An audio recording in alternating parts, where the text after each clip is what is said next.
Hey guys, it's Kaz here, and today I'm doing my May wrap up.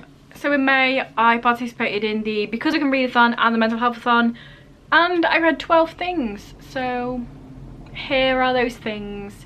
I feel like the train is really loud, but you probably can't hear it. Let's just carry on.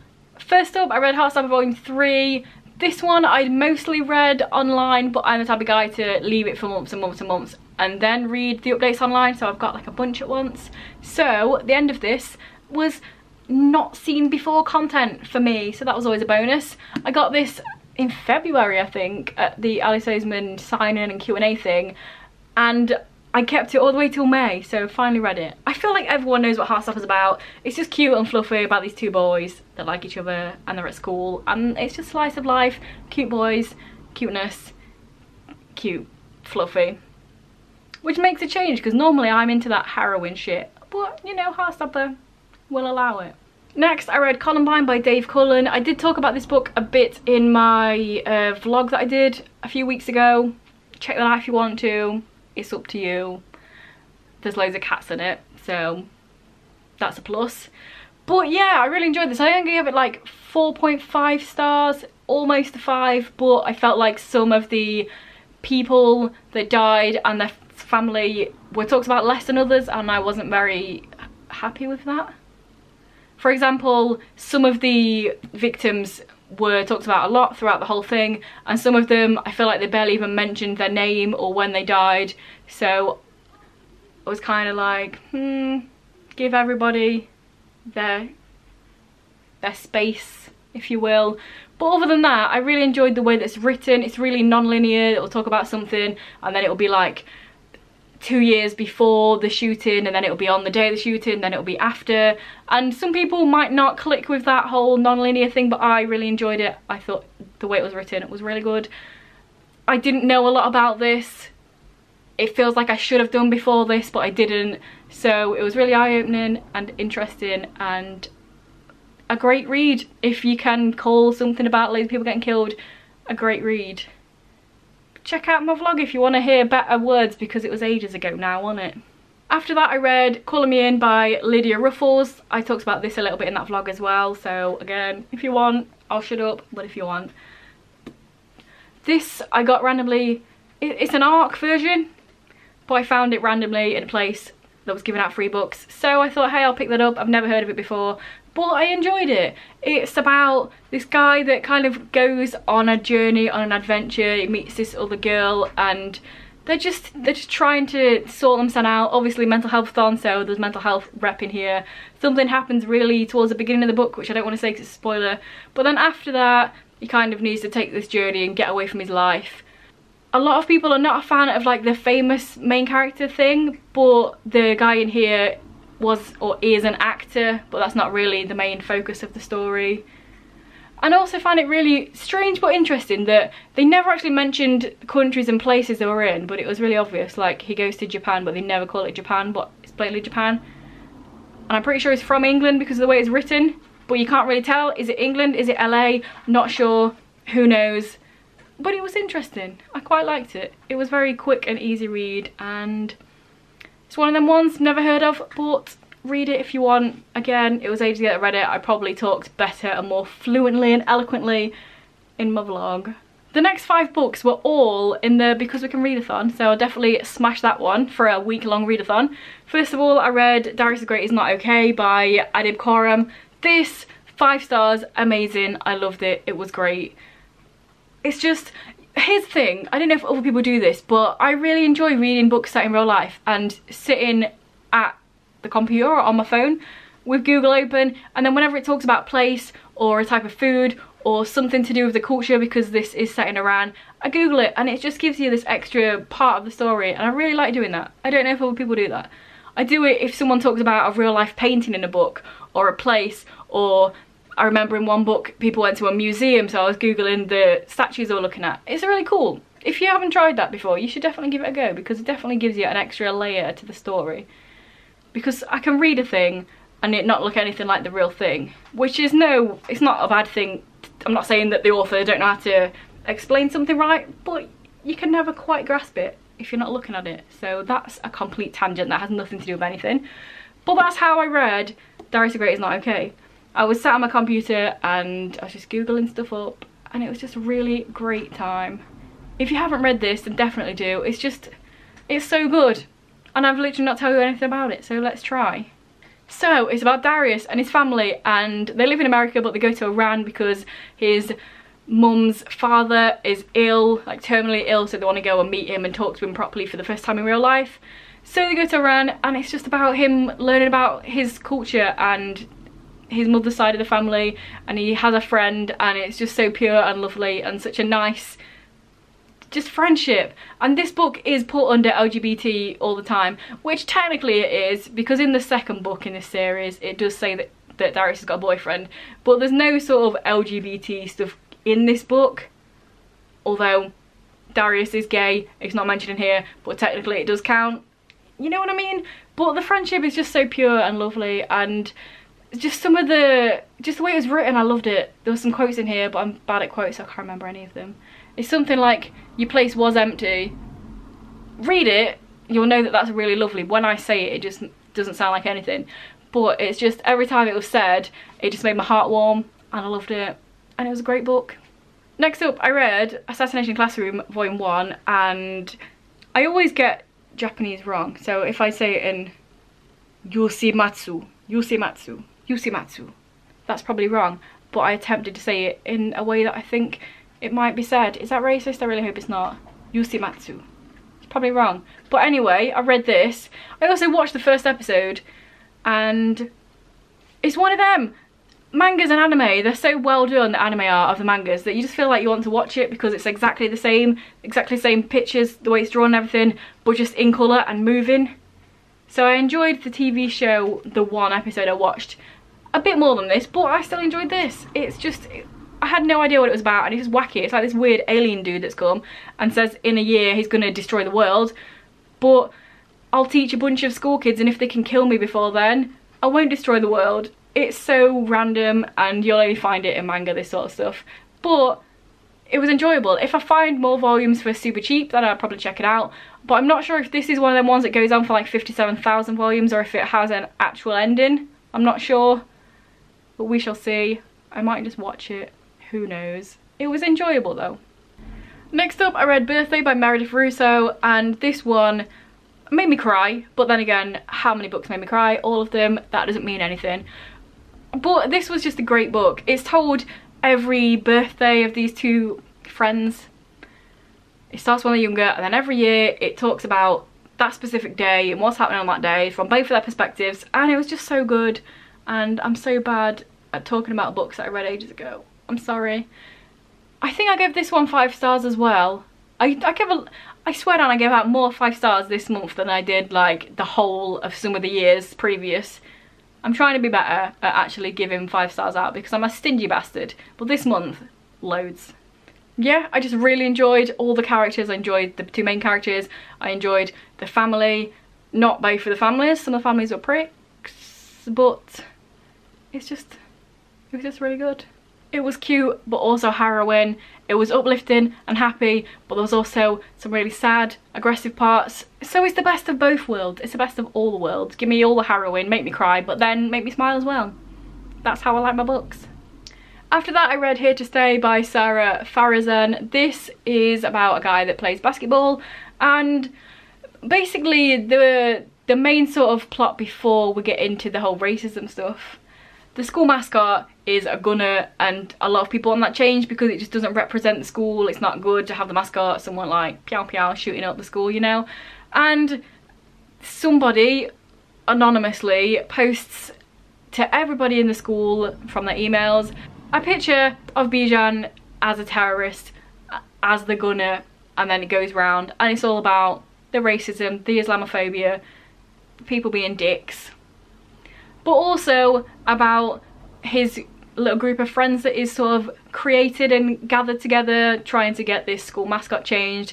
There's a female-female relationship in here as well, a couple of the side characters in there. And also, because it's about basketball, I'm a big fan of sports contemporaries, so obviously that was a big plus for me as well.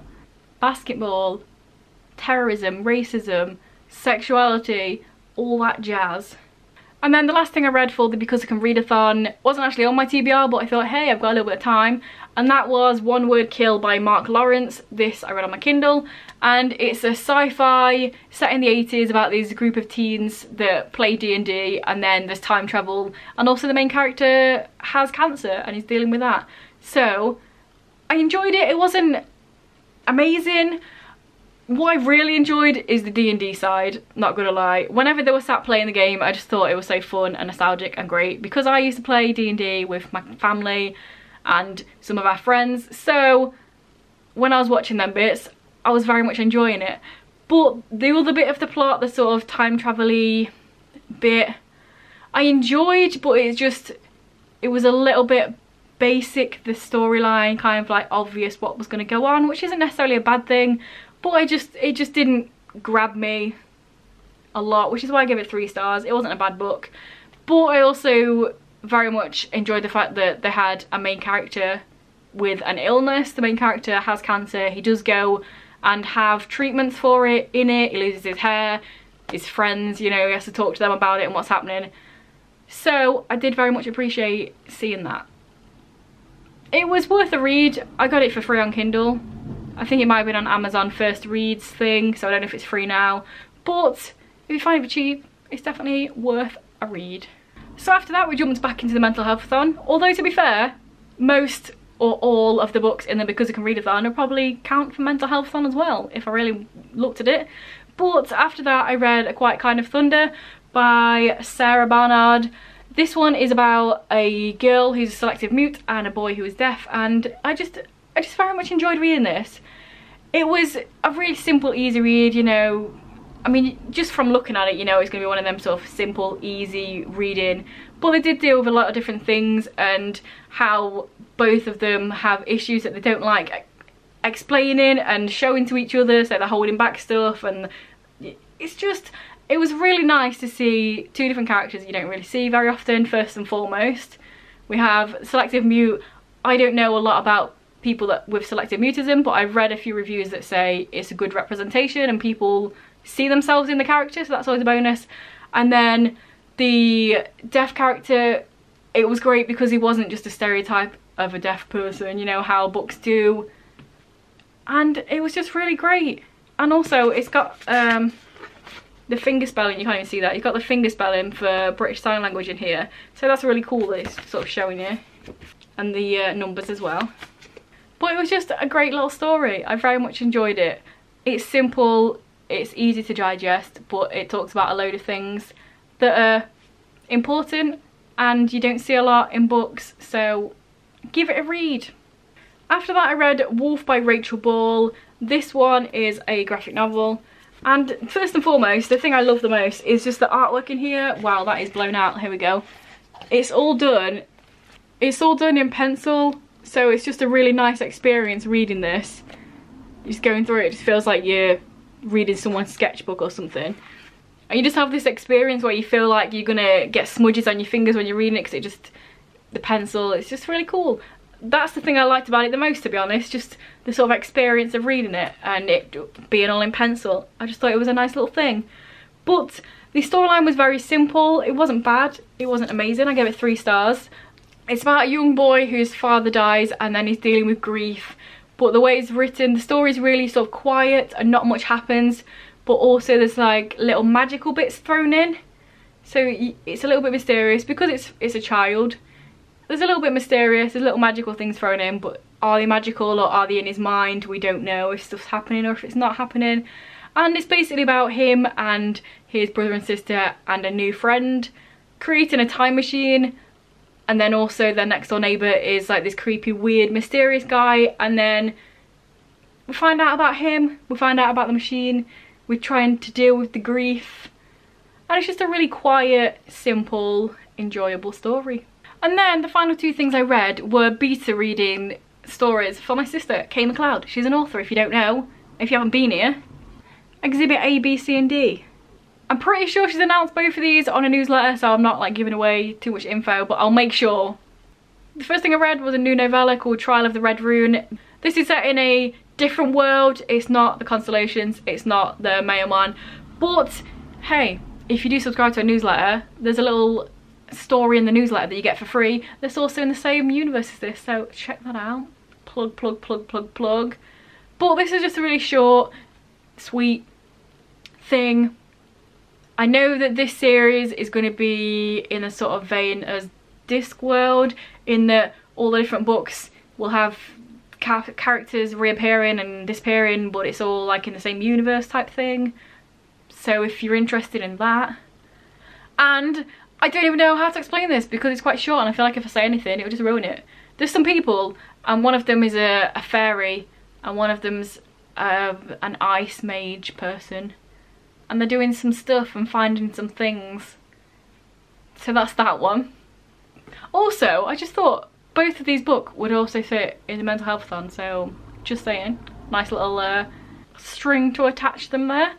And then the last thing I read was the sequel to The Carnelian Fox by Kay MacLeod. I don't know why I had to say by Kay MacLeod, because you already know, because I've literally just told you.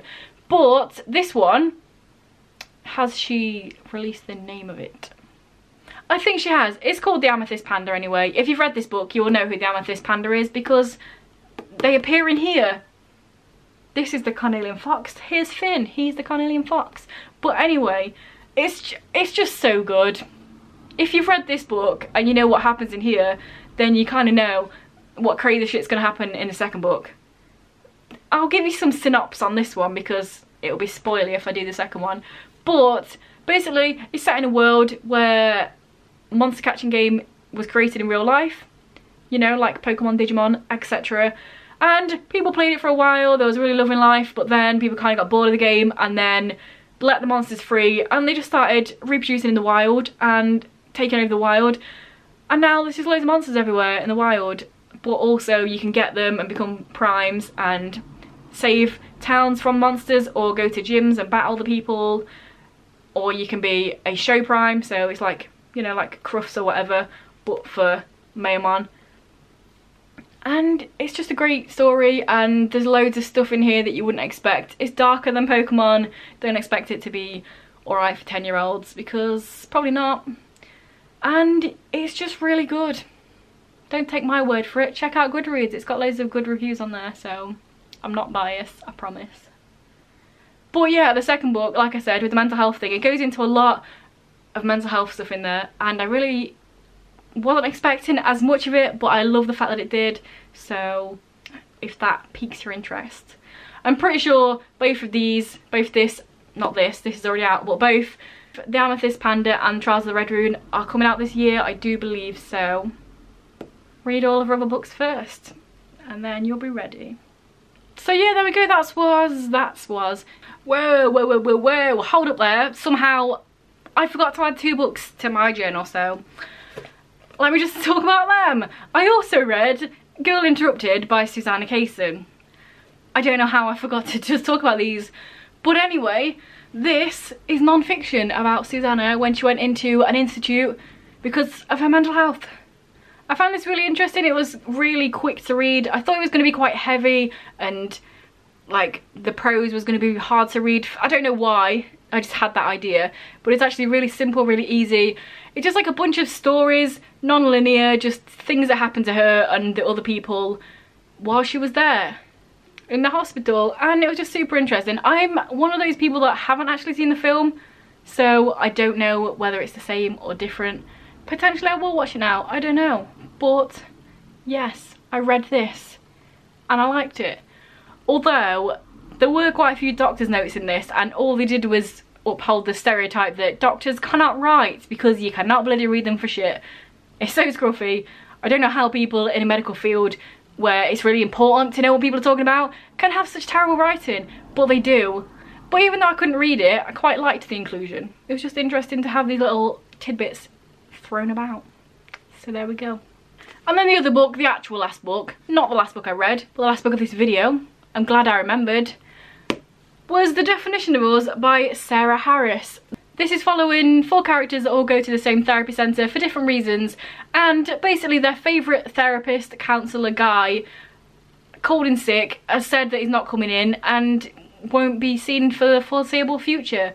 And it's got them all thinking, what's going on? Why isn't he coming back? I need him to help. let's all go on a road trip to find out. So it's about these 4 characters going on a road trip, trying to find the therapist, trying to figure out why he's just really suddenly decided not to come in.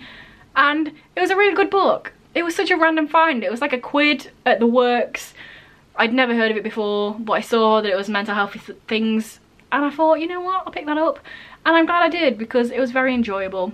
And within these 4 characters, there's loads of different things discussed and different mental health issues. So the main character has depression and anxiety, and something happened to her a year ago, and throughout the story you hear the story of what happened a year ago. We've also got Jasper, who has an eating disorder and also anxiety, and it's good to see that from a male perspective it's not the normal tropes of an eating disorder, if one can say that. So that's interesting. We also have Wilf, who's dealing with sort of anger issues. He also has ADHD, and his main storyline is about his family, and they're quite sort of working class, a little bit criminal. His brother's a bit of a naughty bugger, and he doesn't want to be the same as his family. He wants to grow up and be his own person and do his own thing, but he's got a lot of anger in him because of that. And then last but not least, we follow Andrew as well, who is on the autism spectrum, and he's just a great well-rounded character as well. And it's really great because the way he's written isn't just a normal stereotype that you would see with people with autism, you know what I mean? There's that stereotype that people think when they think that, but he's just a really great character, as are all of them, and they all have their own things going on. And there's even little wacky silly bits in there that you think, would that really happen? But it's nice little tidbits in there sprinkled through these real characters dealing with real emotions. And it's just great to see a book that revolves around therapy and counselling, and these people wanting to do it and wanting to talk, so finding their counsellor. So yeah, that was everything I read in May. Also managed to read 4 books off my 2020 TBR, so that's always a good thing. Let me know down below what you read in May. If you've read any of these, what did you think of them? If you want to read any, what did you think of them? If you're going to subscribe to Kay's newsletter and get the free stuff to read and then read her other stuff, then let me know. If this is your first video by me and you enjoy it, then please check out some of the others. And if you continue to enjoy, then please subscribe, that'd be awesome. Anyway guys, I'll see you in a few days with another video.